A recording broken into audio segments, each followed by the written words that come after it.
Seems like it could be an awesome place for us to film. It kept the worst murderers and criminals in the country. They even say it's haunted. We're explorers. We're not fake spook hunters. We are here in the infamous Rockland Heights prison. They called it Hell's Half Acre. If you don't believe in the devil, do you believe in God? Never met him. I can't say I believe either. You can't be here. It's not safe. Hello? This place is just wrong. They found a pentagram drawn on the ceilings of their cells. I saw someone. All night vision cameras are set up. I'm not staying here any longer than I have to. Did that door just slam on its own? Grab the gear. We're blowing. Oh my God!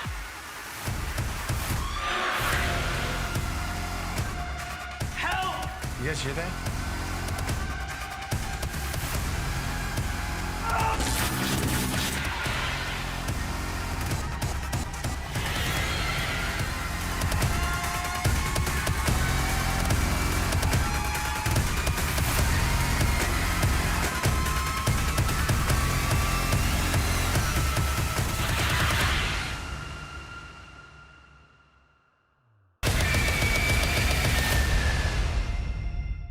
Nice to see Hello, you, John. Carl.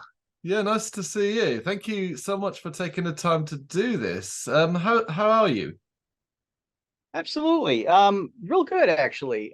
Just working my tail off, getting this movie out there, and just doing a lot, man. It's just we're working on a sequel already, bigger budget, so we're excited as hell.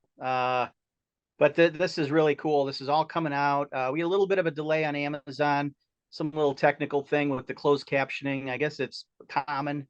So it delayed the what do you call it? The release by a couple of days, I think. So it should be coming out any day now. But it's on Tubi and Google Play and the other places. So yeah. It's getting out. But yeah. it's trying to get it out there. Meanwhile, a buddy of mine, I know you love heavy metal, right? That's one of the things you like. Do you like the 80s, 90s, or all the way through? Pretty much anything and everything that falls under that category. Okay, gotcha. Same here. So my buddy has a group called Vor, and he did a song for us, Hell's Half Acre. Of course. Yep, and that's at the end of the movie. They play the song, and it's on iTunes. It's everywhere right now.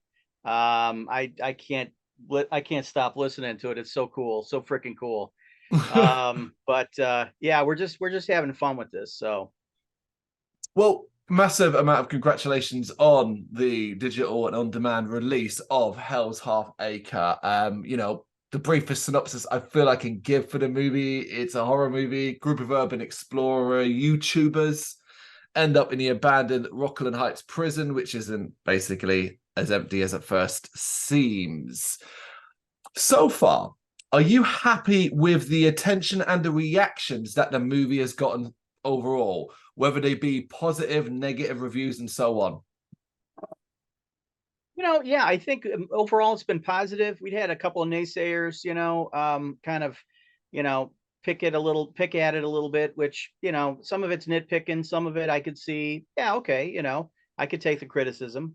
I think the worst critic, though, is the filmmaker, the person that's doing it. So there are things in there that I'm just like, I'm a perfectionist and I want to get it just right, just like perfect. And so there's a few things that stick out that nobody notices except me, the filmmaker. But, stuff like that. I think, we're our worst enemy, as far as being critics, when you're doing a film. Probably like any artist, I imagine, artists doing a painting or something. There's always something, that they feel they could do, or a musician, I could have hit that note just, but in that respect. But I think overall it's been very positive, overwhelmingly positive. So, I couldn't ask for a better opening so far. Going off what you just said there, effectively nitpicking your own work, so to speak, does that make it harder Yeah. for you to watch? So, for example, just using Hell's Half Acre as an example, Mhm. have you watched it back a lot yourself, or do you kind of avoid doing that because you will notice and start pulling out things you wish you'd done differently? No, I still watch it a lot. Not so much now, but I think once we had a lock on the editing and, we went back and forth so much. The director, and in this case, I'm the writer director, you're going to go back Mm. and forth endless amounts of time with the post-production teams. They're at the end of the day, they're like, okay, is this done now? Is it everything good? Yes, now everything's fine. But on the filmmaking side, there's obviously things that I feel I wish I could have done a little differently for a few things. But I think overall, it's done pretty darn well. The scares are there. People's seem to be really genuinely scared. The jump scares are really in the right places. Perspective, yeah. People seem to be reacting well to the characters. They like the characters. I've heard some things about some of the characters. No, you didn't. Oh no, what happened to that character? I don't want to give anything away, but so it tells me that they care about the characters and they're likable, and that's what's important. And they're gonna have a thrill ride. There's some twists in here. It's not just a straight up horror. There's a couple of twists in there, surprises, I guess, if you will. But I think people are reacting very well to it. Yeah, there's one in particular that took me by surprise, and Mhm. I watch a lot of horror, a lot, probably too Mhm. much, really, to the point where I can become desensitized to any sort of Yeah. shifts, changes, twists, and so on. So Mhm. the fact that it took me by surprise was a joyful moment. Yeah. Yeah, and the third act or the second act? Third, You remember? third, Third? Yeah. yep, Yeah, there was yeah. a bit of an I'm trying to avalanche in the dance, third. yeah, yeah. Yeah, It's trying to yeah, yeah. dance around spoilers, as it were. Yeah, it's an avalanche in the third. So yeah, it builds up and then it's just like a Krakatoa, it just explodes. So Well, go back to the start then, and in particular your initial vision, because you did say already you wrote writer and director for this one. Your initial mhm. vision for what you wanted Hell's Half Acre to look like, and also how different was the final product to that vision? I would say it was fairly close. The only thing is the locations, which were, I got to be honest, they were creepy as shit. These were the initial prison we used. There's a men's and a women's prison. They were both built in about 1869, 68. And I got to tell you, the history in there, you walk in there, a lot of bad mojo, a lot of bad things. We had a lot of supernatural, I guess, paranormal encounters, things that we Wow. didn't anticipate. You're right, to our crew and our cast.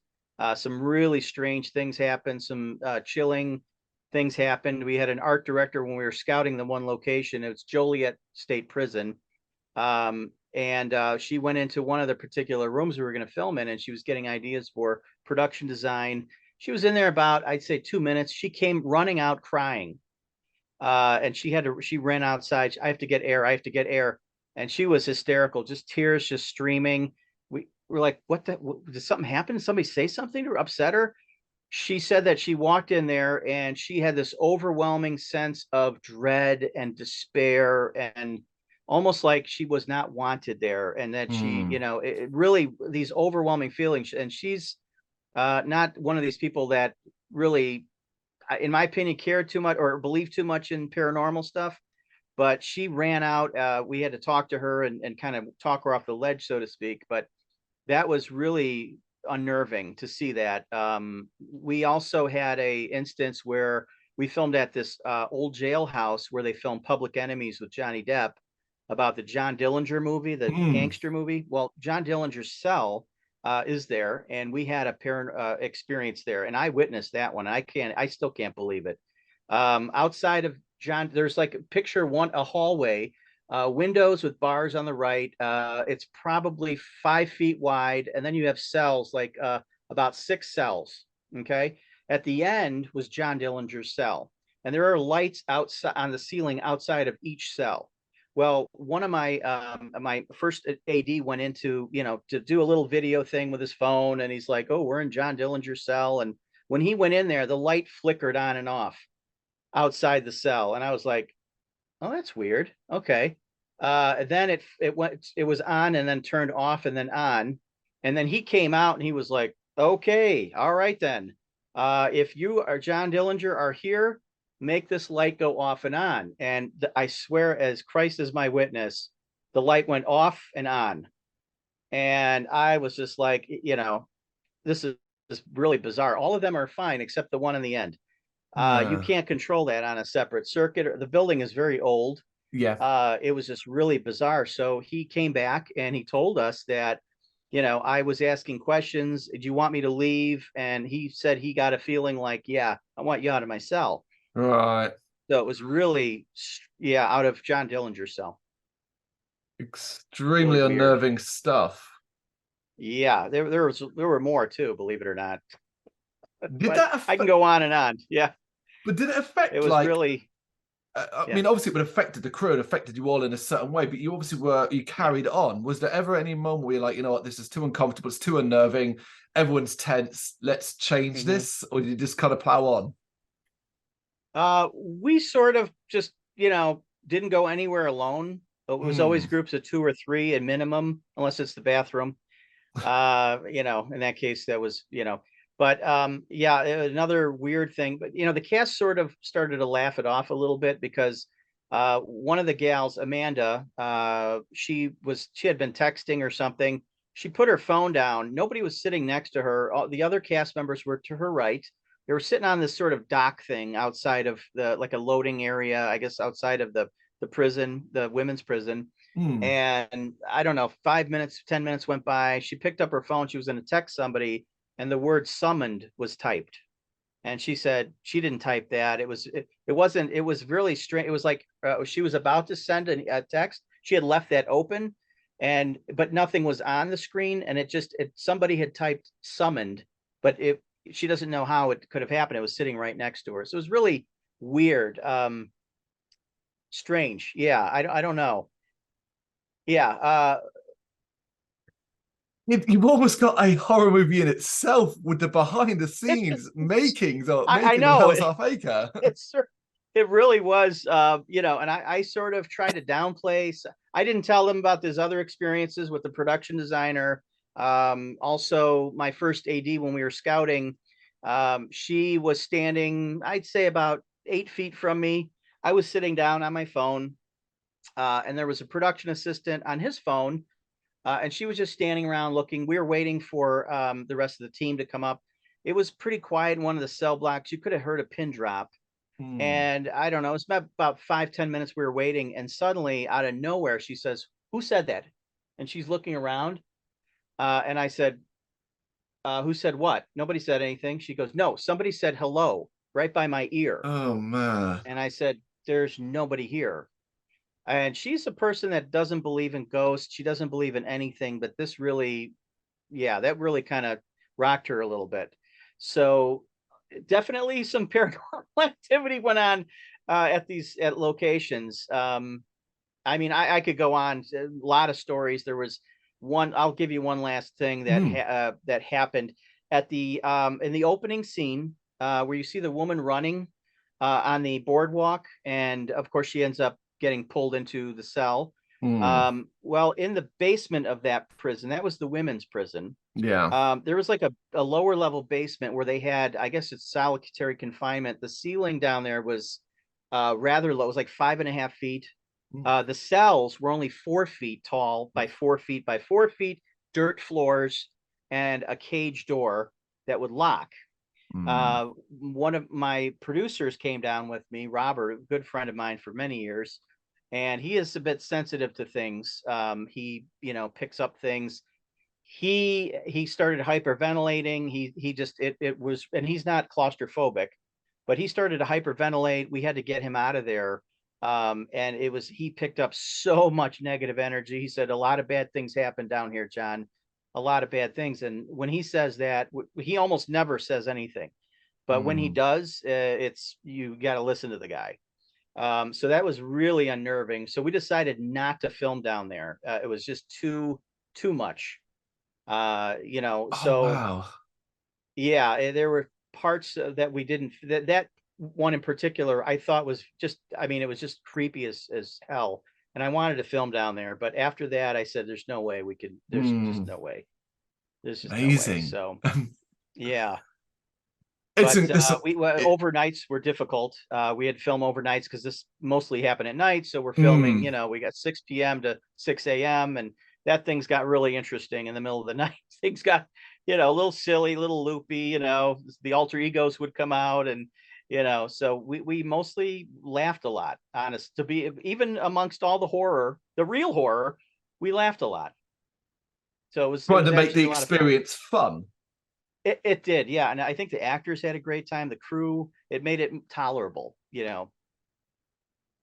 Well, I mean, it's incredible that all that occurred and so much more, and that it was ended. You actually got a movie made out from all of that. Incredible All of stories that. include, yes, because the basic synopsis of the movie puts it in a specific bracket. We're talking about it now, paranormal, but watching it, it is also not as straightforward as that, as we've touched upon. I have to ask you then, were you conscious of the tropes that have kind of, dare I say, dragged the paranormal horror side of things down in recent times? You know, tropes that people almost watch and expect. Were you aware of that, and were you trying to avoid a lot of that? Well, I did try to avoid a lot of that because I just heard about urban exploring about 7 years ago. And I wasn't really familiar. I mean, I knew people would break into old buildings, look around, but I actually talked to an urban explorer about 5 years ago.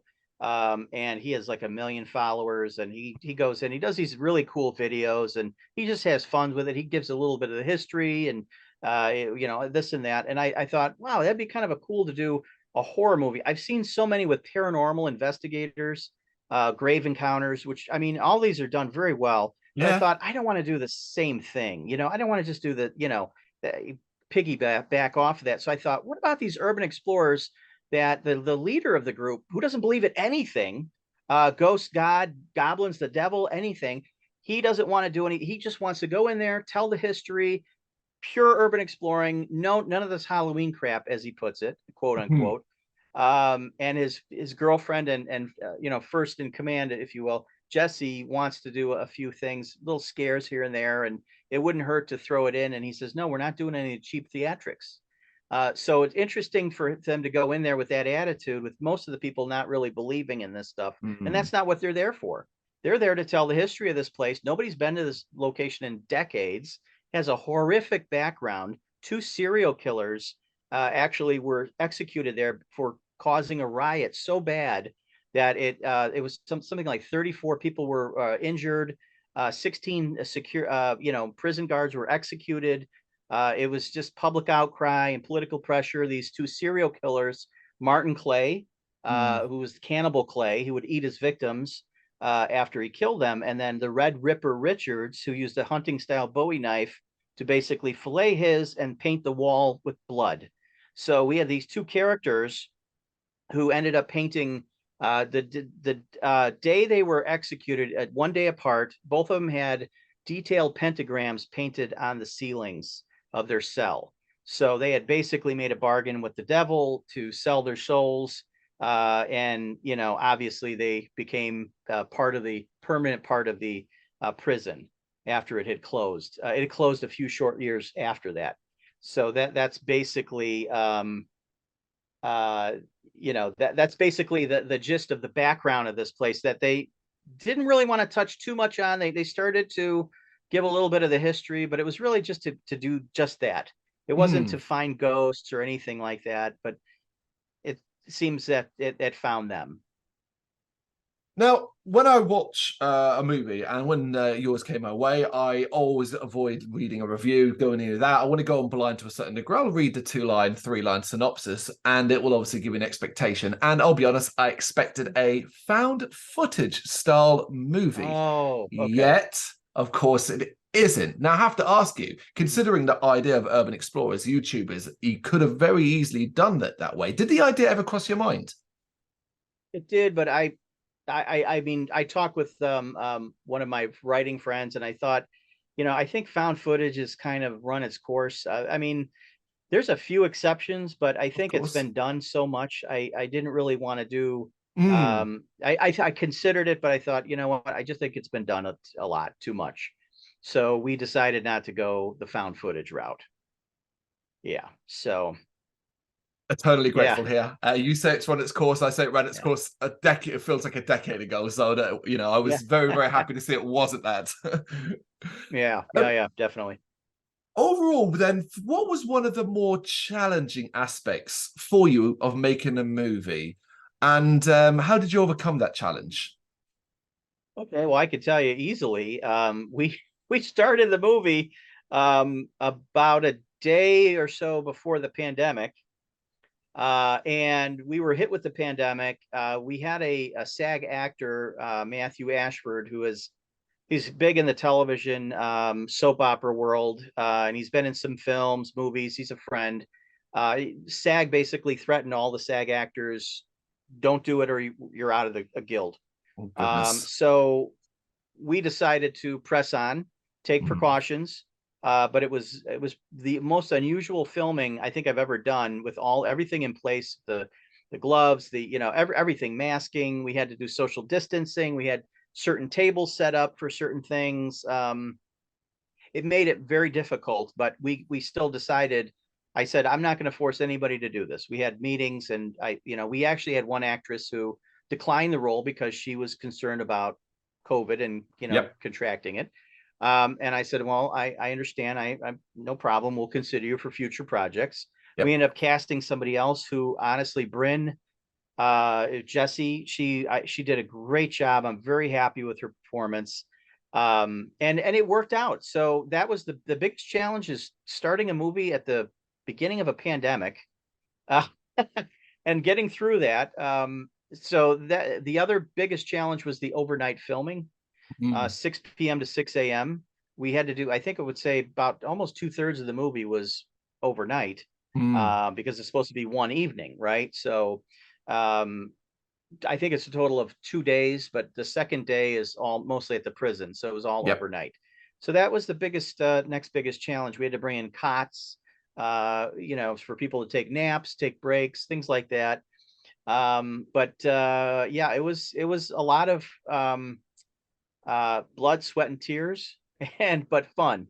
We also had a lot of fun doing it. It is incredible. They got, starting, as you said, at the beginning of the pandemic, when all of us, the world, whatever country we were in, was blind, no idea what to expect. So the fact you were able to do it and get through it as Mm-hmm. safe as you possibly could is incredible. And I love that we're coming back to the word fun, because in the opposite side of the challenge, I want to also know then, what was something that you can look at and remember about the entire experience that you do think, yep, that was the most fun aspect for me? Oh, the most fun. That's Mm. hard to narrow it down. We had so much fun. The cast was Quinn he's just a natural comedian. He does stand up, he does a lot of Okay. comedy. He was the youngest of the cast. He was only I think 18 years old when we filmed this. The other cast members were probably between 22 and 28. They all looked about the same age. They all blended. They all got along like they were friends for years, which was very important, the chemistry. He would just sometimes we were waiting for camera or lighting to set up, and it's again quiet, everybody's tired, exhausted, and he would bust out into a song, and just kind of lighten things up. I had to create an alter ego also to motivate them. His name was Jack Daniels. It was a Okay. cross between Rip Torn and oh gosh, kind of a character. Hey, come on, let's get going. So it was the kids liked it. They had a good time. They just kept things moving. That was the important thing. So yeah, it when we had laughs, there were a lot of laughs, and it was hard to sometimes realize that this is a comedy, guys. But when the camera was about to roll, people switched into serious mode. Yeah, time to do horror. Yeah, time to do horror. Well, from a writing perspective, it is very clear with Mhm. Hell's Half Acre that you understand the importance of well-written characters. No one is going to care about the horror they face unless you give a damn about the people experiencing it. So I have to ask, were you conscious of making your characters not just that would care, but real and relatable? I think, yes, I did try to do that. I think I accomplished it, from what the feedback I'm getting. I Mm, mean, but yeah, Marcus is sort of, his background is, his father had died in a car accident a year before, which we mentioned in the film when Cassie's asking him, so you yeah. don't believe in ghosts? Do you believe in God? He says, I never met him. And then she's like, really, you don't believe what God would take? My dad died in a car Yeah. accident a year ago. What God would do that? So he's running really low on faith. He doesn't believe in anything, until the events at Rockland Heights. So, he's also trying to help support his family. He's got, she mentions foreclosure papers in the opening scene that she noticed, in the car. She says, I noticed papers at your house. And he's like, what papers? She goes, the foreclosure papers. So Mm. he goes, oh, that? He goes, it'll be fine. And she's trying to get more sponsors so they can make money so he can help, help his family, his mother. So, there's a lot of elaboration in the sequel, much more elaboration on this, on a lot of these aspects, and the characters themselves too. You can only do so much with a horror too. I think you can't go too deep with them, because then you lose the audience. Then Of they're like, course. oh God, just get to the gore, just get to the. So I didn't want I didn't want people to be like, okay, but I wanted to give a little backstory on that. And of course, by the end of the film, for reasons I won't mention live, he becomes a believer. Mm. So he kind of regains his faith at the end. So, which is interesting because it carries through to the sequel, in a big way. But something happens. Well, many things happen during the course of it, but towards the end, he sees something that completely changes his whole perspective, and he believes. So it does have a good kind of positive message, when they're trying to get out of the prison and they can't seem to find their way out. And there is a way that they do find a way out, and it sort of changes everything for him. So, there's a little bit of a redemption in that case, in that situation. His friends are, they're lifelong friends. They all grew up together. They're all jazzed to do this show, the YouTube channel. So they're all in it to win it, so to speak. But they just seem to mesh really well. There are arcs, and as you say, you can only go do so much with horror. But I love that you keep Mhm. touching upon a sequel, and you're creating this image in my head of a much grander and more intriguing world. I cannot wait to see what comes Mhm. from that.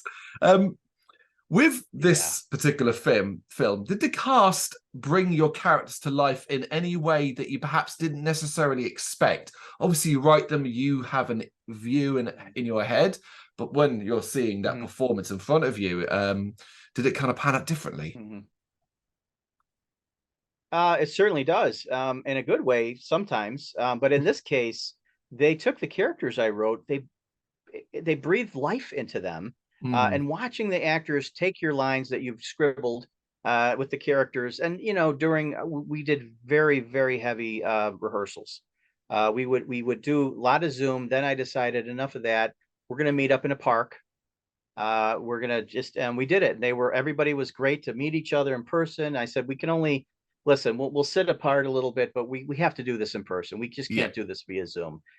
They were all very grateful, and they all, people loosened up a bit. And um I think the main thing is that everybody meshed, and they really sort of got to know each other a little better. And they even ended up going out a couple of times and Hmm. just getting to know each other as friends. So, that really helps. But to see that come alive on the screen in ways, you see their personalities when they're auditioning, and you kind of hope they bring a little of that to their character. And when they do, and they just take their personality plus what you've written, and they just it's really amazing. It's fun. I love watching that.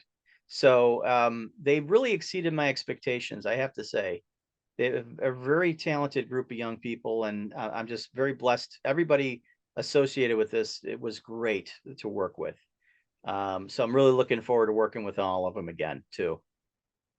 It's probably unfair for me to ask this, but I'll throw it out anyway. Do you have a Okay. particular favorite scene or sequence from the movie? Oh God, there's probably too many. I Mm, think, I the flashback or two I like, but I think when they get to the prison, the ominous feeling is just, and they're going into this place and it's just like larger than life. You could almost smell the decay and all of these things, and they're having light of it. They're not thinking anything of it. It's just that we're going to get our show. But there were so many, I liked the opening scene a lot. That we had a lot of fun doing that one. That was a cross between practical and visual effects. I really enjoyed. I wanted to see a lot of demonic crawling on the ceiling and walls. We didn't get to do a lot, but we did do something that was, I think, pretty fun with respect to that, and that took a lot of work. That was, again, a combination of practical and visual effects. Those are always fun to do.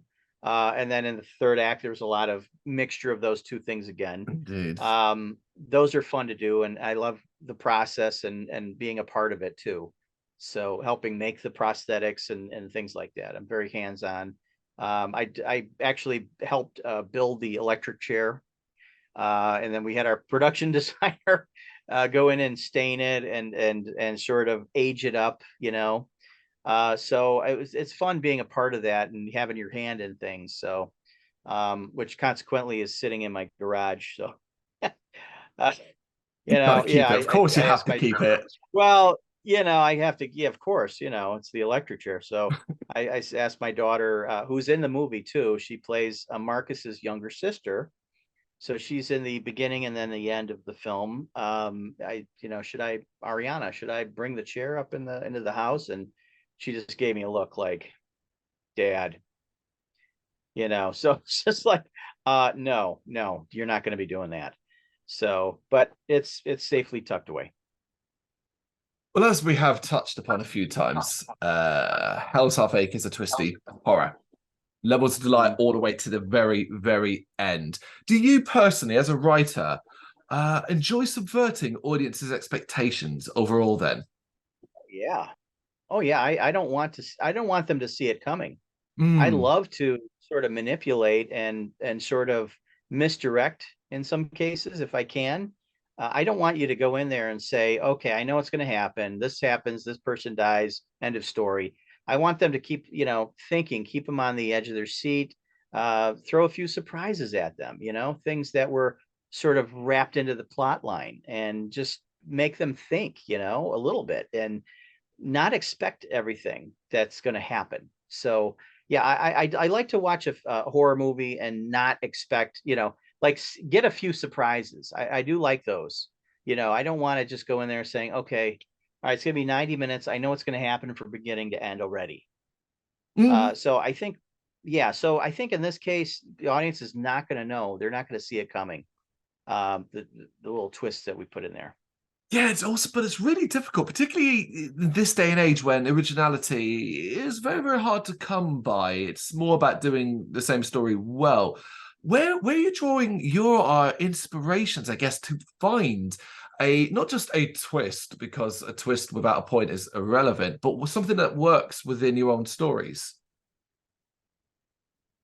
I draw from different experiences, different things that have made an impact in my life, things I've seen over the years that I thought that's kind of cool. Maybe I could do a variation of that. And when you're writing it, I want to. I'm trying to put myself in the person's the audience's shoes. Like, what would I want to see? What would what are they going to want to see? Are they going to want to see this, and that? And there's certain expectations, of course. So it's a difficult thing to say for me, because I draw on many different things. So like I said, some experiences, some things were things that I've seen years ago, and it just kind of made a really kind of impact. And I thought, well, let me do something, a variation. Not, it's like apples and oranges, but it's still kind of cool when writing this stuff. And and it's just honestly, when I see a character and I'm like, it would really be cool. I'd love to see this. And then, okay, let's type that in there. So it's just a combination of things, honestly. As long as it works, it's fantastic. And again, we keep dancing into spoilers, and I'm not going to say anything at all, but something related to dates was a particularly delightful moment. Mm-hmm. So overall then, for you, what has been the most rewarding part of working on Hell's Half Acre overall? The most rewarding part is filming a movie through a pandemic. Getting this thing done with the cast and crew we had, who were just amazing, and I'm so blessed to have worked with them. And they always text me and, hey, what's going on? What's happening with this? What's that?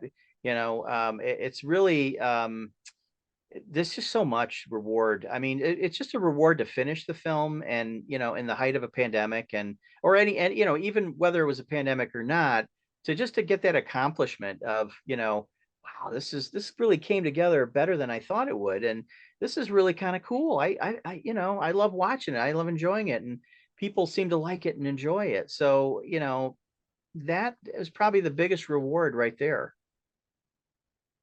The whole pandemic thing well, fingers crossed that will be your only time you ever have to experience that kind of event and when it comes to making a film. But ultimately, we now get to this stage, and it's now about spreading the word and getting it out there and trying to get as many eyes focused on it. What do you see as the biggest challenge with getting Hell's Half Acre into the TVs of audiences around the world? Well, I mean, that's really not my wheelhouse, so to speak, but Terror Films, they've graciously set up these wonderful interviews with, I mean, this is the most fun interview I've had, I think, to date. So I really appreciate, the interview, Carl. But I think it's really on, I mean, I could only do so much. I can tell my friends, my family, Facebook pages. I could tell people. We're just trying the best we can to get the word out any way we can. And I know that Terror Films is doing their best to get it out to, as well. And it would be cool to, get this all around the world and just to kind of see what kind of reactions we're going to get. So I'm kind of looking forward to that.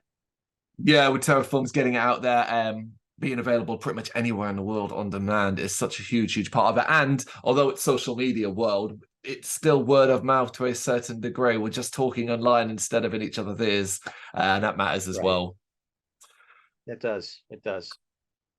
All right, finally, I got one more for you, John. And really, I think you kind of touched upon this a little bit, and I realize you probably won't be able to go into too much in depth, but Hell's Half Acre, that's now there, and that's cool. But what's going on with you right now? What might the rest of 2023 look like? I'm working on several things. One of them is a movie studio, which I can't really go into detail on. It's when we're ready to do that, I could certainly talk more about it, but it's something really exciting. We have a lot of a big venture capitalist behind it, and we're really excited about it. So that's taking up a lot of my time. We're working on the sequel. It's in development. It's hopefully going to go into pre-production soon. For this, I do have a World War II horror that I've been trying to get back to. We did a trailer for it. It's called The Castle, about Nazi ghosts in a German castle. So it's we did a trailer for that. So I'm really excited about circling back to that as well. And several things in the works, just in the writing, different stages. So as far as scripts go, so yeah. That's incredible. There's nothing worse than ask that question and you turn around and tell me, nothing really, just going to sit at home for the next couple of months. But my goodness me, that is certainly not the case. Yeah. Right. Yeah, I sometimes I wish I could just do that, but it's not meant to be. It's good. This is good though. So I can't wait to see what comes next for me. John, thank you so much for taking time to do this. I really appreciate it. Thank you, Carl. I really appreciate it. This was a lot of fun. Thank you very much.